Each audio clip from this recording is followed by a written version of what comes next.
Why do we wear a poppy? On November 7th, 1920, in the strictest secrecy, 4 unidentified British bodies were exhumed from temporary battlefield cemeteries at Ypres, Arras, the Aisne and the Somme. None of the soldiers who were digging the graves were told why. The bodies were then taken by field ambulance to GHQ at Saint-Paul-sur-Ternoise. Once there, the bodies were draped with the Union flag. Sentries were posted, and Brigadier General Wyatt and Colonel Gell selected one body at random. The other 3 were reburied.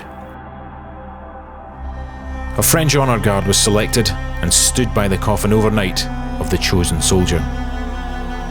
On the morning of the 8th of November, a specially designed coffin made of oak from the grounds of Hampton Court arrived, and the unknown warrior was placed inside.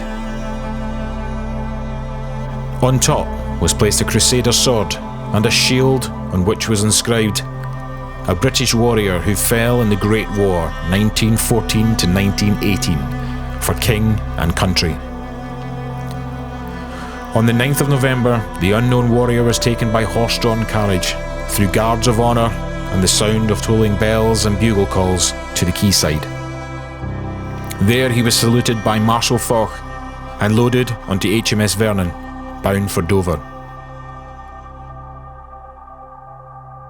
The coffin stood on the deck, covered in wreaths, surrounded by a French honour guard. Upon arrival at Dover, the unknown warrior was met with a 19-gun salute, something that was normally only reserved for field marshals. A special train had been arranged, and he was then conveyed to Victoria Station, London. There he remained overnight, and on the morning of the 11th of November, he was finally taken to Westminster Abbey. The idea of the unknown warrior was thought of by a padre called David Railton, who had served on the front line during the Great War, and the Union flag he had used as an altar cloth whilst at the front was the one that had been draped over the coffin.